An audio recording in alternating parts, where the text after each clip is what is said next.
দুপুরবেলার ভিডিওতে যে খবর দিয়েছিলাম সেই খবর কিন্তু সন্ধ্যা হতে না হতেই বদলে গেল। কি সেই খবর? সৌদি আরব এবং আমেরিকার মধ্যকার পরমাণু চুক্তি বদলে গেল কেমন করে? তখন বলা ছিল যে আমেরিকা শর্ত ছাড়াই সৌদি আরবকে পরমাণু কর্মসূচি পরিচালনা করার জন্য চুক্তি করেছে, কিন্তু সন্ধ্যার খবরে প্রকাশ পাচ্ছে ডোনাল্ড ট্রাম্প জাস্ট তার অবস্থান বদলে ফেলেছেন। বাংলায় অনেকে পোল্টি মারা বলে, তিনি অবস্থান বদলে এখন বলছেন সৌদি আরবকে আব্রাহাম অ্যাকর্ড অর্থাৎ ইসরায়েলের সাথে সম্পর্ক স্বাভাবিকীকরণের যে চুক্তি, সেই চুক্তিতে সই করার শর্তে এই পরমাণু কর্মসূচির ব্যাপারে সৌদি আরবের সাথে চুক্তি হয়েছে। অর্থাৎ সৌদি আরব ইসরায়েলকে স্বীকৃতি দেবে, তবেই এই পরমাণু কর্মসূচি পাবে। এই পরমাণু চুক্তির সমস্ত সবকিছু সৌদি আরব লাভ করবে। সৌদি আরব পাল্টা জবাব দিয়েছে, তাদের নীতি অবস্থান একই আছে, স্বাধীন ফিলিস্তিনি রাষ্ট্র ছাড়া সৌদি আরব ইসরায়েলকে স্বীকৃতি দেবে না। আসলে কোথাকার পানি কোথায় গিয়ে গড়ায়, কোথায় গিয়ে দাঁড়ায়, আমাদের একটু দেখার ব্যাপার।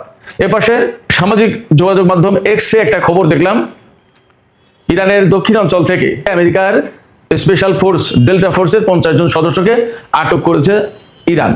এই খবরের বাস্তবতা স্বাধীনভাবে এখনো যাচাই করা যায়নি, তবে এই খবর যখন বের হচ্ছে তার আগের খবর হচ্ছে আমেরিকা ইরানের উপরে স্থল অভিযান চালাবে, সেই ব্যাপারে ব্যাপক প্রস্তুতি নিচ্ছে।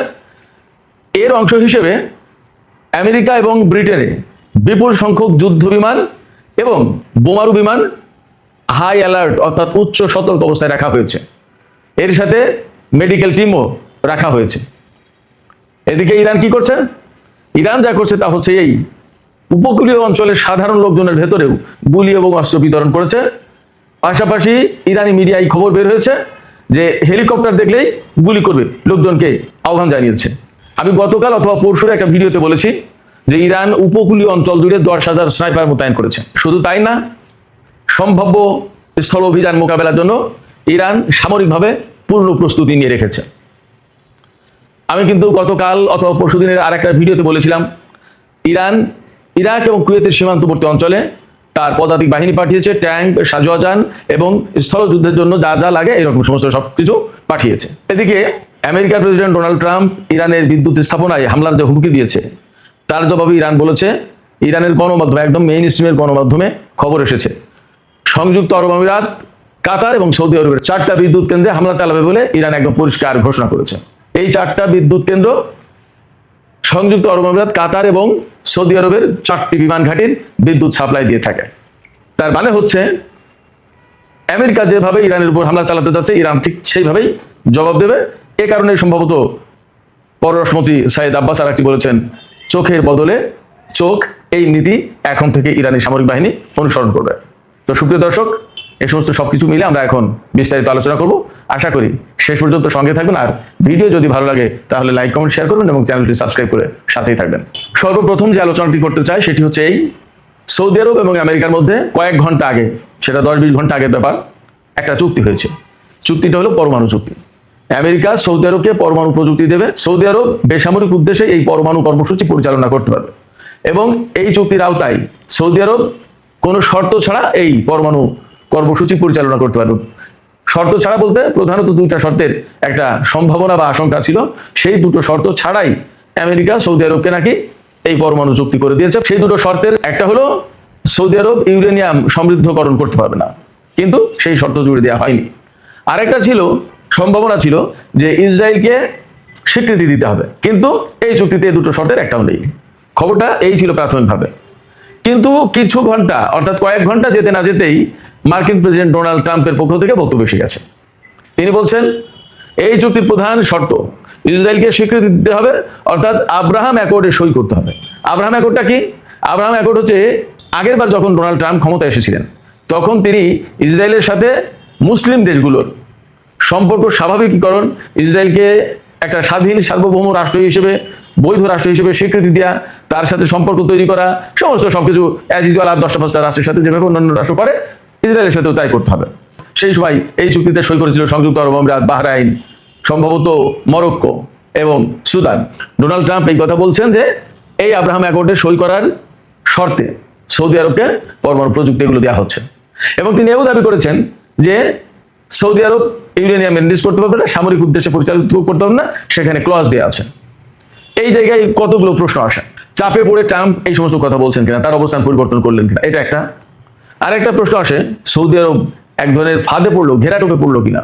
আর একটা প্রশ্ন আছে যে ডোনাল্ড ট্রাম্প কি তাহলে সত্য বলছেন কিনা যে তিনি আব্রাহাম অ্যাকর্ডে সই করার শর্তে সৌদি আরবের সাথে এই চুক্তি করেছে। তার মানে সৌদি আরব বলেছে যে হ্যাঁ আমরা আব্রাহাম অ্যাকর্ডে সই করবো। যদি তাই বলে তাহলে সৌদি আরব কি এখানে লুকাচ্ছে আসল কথা, তারা এই কথা বলেনি, এটা লুকাচ্ছে কিনা। তার মানে ডোনাল্ড ট্রাম্পকে যেমন সন্দেহ করার ব্যাপার আছে যে তিনি মিথ্যা বলছেন কিনা, অসত্য বলছেন কিনা, তেমনি সৌদি আরব মিথ্যা বা অসত্য বলছে কিনা, সেটাও একটা প্রশ্ন। আর সর্বোপরি শেষ প্রশ্ন যেটা আসে অন্তত এখানে, সেটা হচ্ছে তাহলে এই চুক্তির ভবিষ্যৎটা কি? এই চুক্তি সৌদি আরব মানবে কিনা, আমেরিকা মানবে কিনা, এবং এই চুক্তি অনুযায়ী আব্রাহাম অ্যাকর্ডে সই হবে নাকি হবে না? এই চুক্তি অনুযায়ী সৌদি আরব পরমাণু কর্মসূচি পাবে নাকি পাবে না? বড় বড় প্রশ্ন। একটু ছোট্ট করে যদি ব্যাখ্যা করি তাহলে বলবো Donald Trump very much unpredictable person. তাকে কেউ প্রেডিক্ট করতে পারে না, এবং সবচেয়ে বড় কথা, প্রেডিক্ট করার চেয়ে সবচেয়ে বড় কথা হচ্ছে তিনি এখন কি বলেন, 2 মিনিট পরে কি বলেন, 2 ঘন্টা পরে কি বলেন, তার কোনো ঠিক ঠিকানা নেই। পশ্চিমা গণমাধ্যম, আমেরিকান গণমাধ্যম, আমেরিকান বিশ্লেষকরা, রাজনীতিকরা সবাই কথা বলেন। অতএব ডোনাল্ড ট্রাম্পের সাথে কেউ কোনো চুক্তি করে শান্তিতে সেই চুক্তি বাস্তবায়ন করতে পেরেছে কিনা, সেটাই তো একটা বড় প্রশ্ন। এই চুক্তির ভাগ্য কি ইরানের চুক্তির মতো হবে কিনা? অর্থাৎ ইরানের সাথে চুক্তি করলো, 2 দিন পরে সেই চুক্তি আর মানলো না। সৌদি আরবের সাথে যে চুক্তি করলো সেই চুক্তিকে 2 দিন পরে ডোনাল্ড ট্রাম্প বলবে যে না আমরা এই চুক্তি মানি না, ডিল ইজ ওভার। তার কিন্তু একটা আলামত দেখা যাচ্ছে। হয় এখন সৌদিকে আমেরিকার কাছে আত্মসমর্পণ করে নত হয়ে বলতো ঠিক আছে আমরা আব্রাহাম অ্যাকর্ডে সই করছি, দিন আমাদের পরমাণু প্রযুক্তি, অথবা সৌদি আরবকে বলতে হবে যে না, স্বাধীন ফিলিস্তিন রাষ্ট্র না হওয়া পর্যন্ত আমরা এই চুক্তিতে সই করবো না, তাতে আপনি আবার প্রযুক্তি দেন আর না দেন। তবে এখানে চূড়ান্তভাবে যে কথা বলা যাবে সেটা হচ্ছে সৌদি আরব এবং আমেরিকার মধ্যে যে পরমাণু বিষয়ক চুক্তি হয়েছে সেই চুক্তি এখন প্রশ্নের ঊর্ধ্বে নয়। এই নিয়ে নানা প্রশ্ন আছে। সবচেয়ে বড় প্রশ্ন হচ্ছে এই চুক্তি করতে গিয়ে সৌদি আরব আমেরিকার কাছে নতুন করে ফাঁদে পড়লো কিনা। সময় বলবে, আমরা অপেক্ষা করি। সুপ্রিয় দর্শক, এবার ইরান আমেরিকা এই প্রসঙ্গে চলে আসি। খুব সম্প্রতি রিপোর্ট বের হয়েছে, মার্কিন কেন্দ্রীয় গোয়েন্দা সংস্থা যেটা সিআইএ, তাদের কয়েকটা ঘাঁটিতে হামলা চালিয়ে তছনছ করে দিয়েছে ইরান। সেই ঘাঁটিগুলো কোথায়? সেই ঘাঁটিগুলো মধ্যপ্রাচ্যের দেশে, সৌদি আরব থেকে শুরু করে বিভিন্ন দেশে সিআইএর ঘাঁটি আছে। এই সমস্ত ঘাঁটি শনাক্ত করে ইরান তার অনেকগুলোতে হামলা চালিয়েছে। বলা হচ্ছে কমপক্ষে 2টো, আর বেশি হলে 12টা। এটা একটা অবস্কিউর অবস্থা রাখলো যে 2টো অথবা 12টা, মানে 1 আর 100 এরকম হয়ে গেল। তো বেশ কিছু ঘাঁটিতে যে হামলা চালিয়েছে কথা সত্য। এবং এই হামলা ইরান কি করে চালালো এতটা টু দ্য পয়েন্টে, এটা নিয়ে গবেষণা করছে আমেরিকা, তদন্ত করছে, এবং তারা প্রাথমিকভাবে দোষারোপ করছে যে রাশিয়া এই গোয়েন্দা তথ্য দিয়ে ইরানকে হেল্প করেছে। আমেরিকা বা পাশ্চাত্যের একটা সমস্যা হচ্ছে ইরান যে নিজেরা গোয়েন্দা তথ্য সংগ্রহ করে কাজ করতে পারে এটা তারা বিশ্বাস করতেছে না। ইরান যে সামরিক দিক দিয়ে অনেক বেশি শক্তিশালী হয়েছে এবং তাদেরকে যে বড় রকমের বিপদে ফেলতে পারে একথা তারা স্বীকারই করতে চায় না। তারা সবসময় ইরানকে আন্ডারএস্টিমেট করে এবং ইরানকে ছোট, দুর্বল, একটা অচ্ছুত দেশ হিসেবে দেখাতে চায়। কিন্তু মধ্যপ্রাচ্যে যে ইরানের কাছে তারা এত বিরাট চ্যালেঞ্জের মুখে পড়েছে একথা তারা স্বীকার করতে চায় না, দেখছে বাট প্রকাশ করবে না। কেন? তাদের সম্মান যাবে, তাদের প্রভাব প্রতিপত্তি সব শেষ হয়ে যাবে, তাদের যে একক কর্তৃত্ব, আধিপত্য, এটা শেষ হয়ে যাবে। কিন্তু একটা কথা আছে না বাংলায়, একটা প্রবাদ আছে যে অন্ধ হলে কি প্রলয় বন্ধ হয়? অর্থাৎ আপনি চোখ বন্ধ করে থাকলেন কিন্তু দুনিয়া ধ্বংস হয়ে যাচ্ছে, সেই ধ্বংস হওয়া কি বন্ধ হবে? হবে না। আমেরিকা যতই ইরানকে অস্বীকার করুক, তার সামরিক সক্ষমতা, তার গোয়েন্দা সক্ষমতা, তার অস্ত্রের সক্ষমতা, এই সমস্ত নিয়ে যত কথা বলুক, বাট রিয়েলিটি হচ্ছে ইরান এমন একটা পর্যায়ে গেছে যেখান থেকে আমেরিকাকে প্রতিদিন প্রতি মুহূর্তে চ্যালেঞ্জের মুখে পড়তে হচ্ছে। এইরকম একটা চ্যালেঞ্জের মুখে কি পড়লো আমেরিকা ইরানের দক্ষিণাঞ্চলে? সামাজিক মাধ্যম এক্সট্রা একটা খবর দেখলাম, সত্য মিথ্যা আমি জানি না, আমি একদম অ্যাকুরেট খবর বলছি না, দেখলাম খবরটা সত্য হতে পারে, মিথ্যাও হতে পারে, স্বাধীনভাবে যাচাই করা যায়নি। আমি আপনাদেরকে আরেকটা কথা বলে রাখি, এখন মেইন স্ট্রিম চ্যানেলে যত খবর বের হয় তাতে অনেক বাস্তব খবর বের হয় সামাজিক যোগাযোগ মাধ্যম, ফেসবুক, টুইটার, টেলিগ্রামে, ইনস্টাগ্রামে, ইউটিউবে, এটা আপনারা অনেকেই জানেন। এবং সারা বিশ্বে টেলিভিশন চ্যানেলগুলো, পত্রপত্রিকা অনেক কিছুই মার খেয়ে গেছে এই সমস্ত মিডিয়ার কারণে, এবং সেই খবরগুলো কিন্তু পরবর্তীতে বাস্তব হয়, এটা দেখা যায়। তো যাই হোক, আমি এখনো বলছি না যে দক্ষিণ অঞ্চলে 50 জন ডেল্টা ফোর্সের সদস্যকে আটক করেছে ইরান, বাট খবর এমন দেখলাম, যদি এরকম হয় তাহলে আমি ব্যক্তিগতভাবে অবাক হব না। এই কারণে ইরান অনেকদিন থেকেই প্রস্তুতি নিয়ে রেখেছে যে দক্ষিণ অঞ্চলে এই যে আমেরিকা হামলা চালাচ্ছে, এই হামলার মধ্য দিয়ে মূলত দক্ষিণ অঞ্চলটাকে, ইরানের সামরিক বাহিনীর সক্ষমতাকে ধ্বংস করে দিয়ে, সামরিক বাহিনীকে ভেতরে ঢুকে দিয়ে এই অঞ্চল দিয়ে আমেরিকার সেনা স্থল অভিযান শুরু করবে। কিন্তু ইরান ঠিকই বুঝতে পেরেছে এবং তার প্রস্তুতি কিন্তু আগেই নিয়ে রেখেছে। আমি গত কাল বা পরশু বলেছি যে ইরানের দক্ষিণ অঞ্চলে 10,000 স্নাইপার মোতায়েন করা হয়েছে সেনাবাহিনী থেকে, এবং কুয়েত ইরাক সীমান্তে কিন্তু তারা সাজোয়াদান ট্যাঙ্ক এগুলো পাঠিয়েছে। তার মানে তাদের কিন্তু আমেরিকাকে মোকাবেলার প্রস্তুতির অংশ হিসেবে এগুলো করেছে, এটা পরিষ্কার দেখতে পাচ্ছি আমরা। সেক্ষেত্রে 50 জন মার্কিন ডেল্টা ফোর্সের সদস্যকে যদি আটক করে তাতে অবাক হওয়ার কিছু থাকবে না। এবং আমেরিকা যদি সত্যি সত্যি সেনা পাঠায় এটা কি করার জন্য, অর্থাৎ পরিস্থিতি জানা বোঝার জন্য, তাতেও অবাক হওয়ার কিছু থাকবে না, অসম্ভব কিছু না। এরপরে আমি এই আলোচনার প্রথম দিকে বলেছিলাম যে ইরানের উপকূলীয় অঞ্চলের বা দক্ষিণ অঞ্চলের খুজেস্তান প্রদেশের এই সমস্ত জায়গায় লোকজনকে এইরকম বলা হচ্ছে, আহ্বান জানানো হচ্ছে। ইরানের গণমাধ্যমে খবর, এই সমস্ত এলাকার সাধারণ জনগণকে বলা হয়েছে হেলিকপ্টার দেখলে যাতে গুলি করে।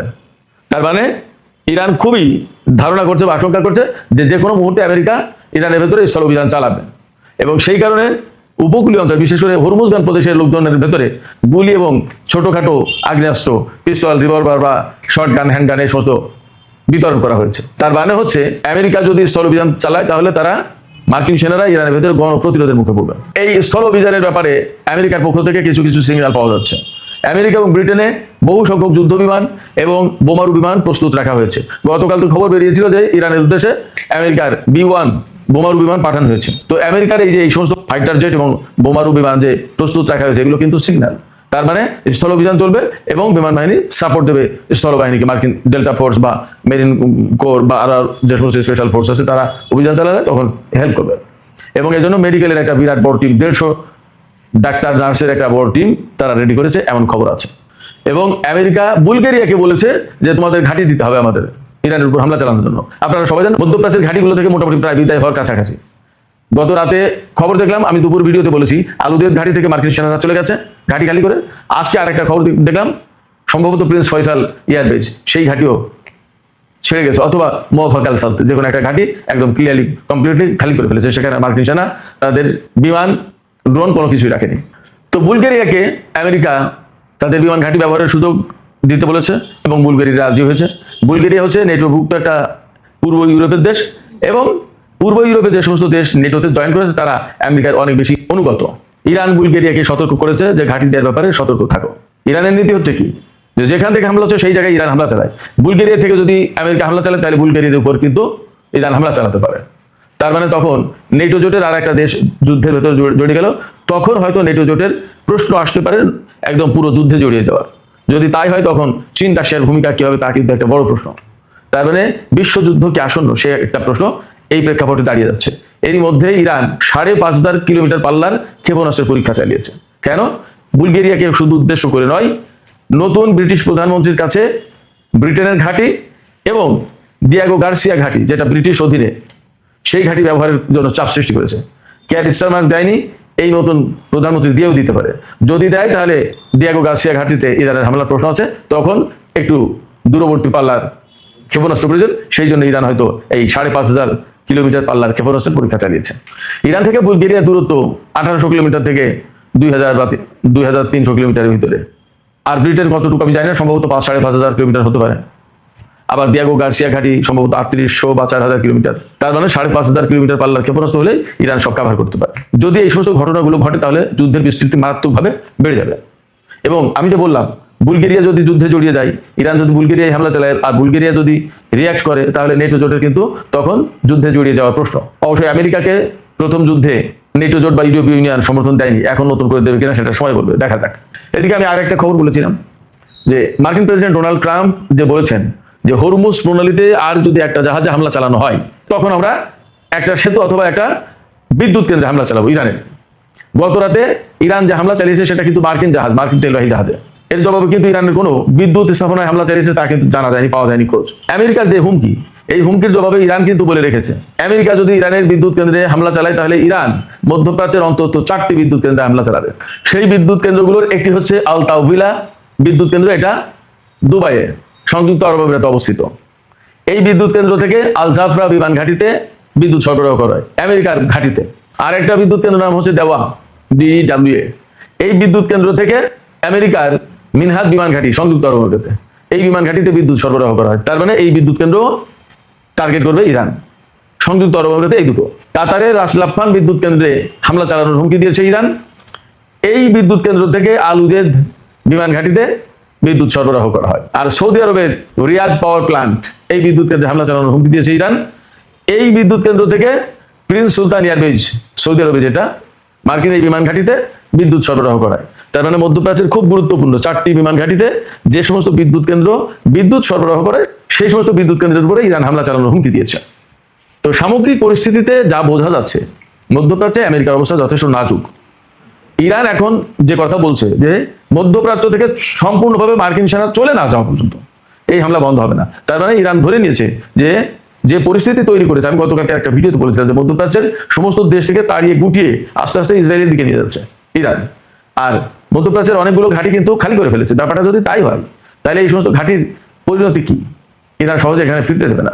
তাহলে দাঁড়াচ্ছে পরিস্থিতি এইরকম, মধ্যপ্রাচ্য থেকে আমেরিকা চলে যাবে কিনা, মধ্যপ্রাচ্যের বিভিন্ন ঘাঁটি থেকে আমেরিকার সেনা থেকে প্রত্যাহার করবে কিনা, চূড়ান্তভাবে মধ্যপ্রাচ্যে আদৌ আমেরিকার সামরিক উপস্থিতি আর থাকবে কিনা, সেই প্রশ্ন এখন বড় হয়ে দেখা দিয়েছে।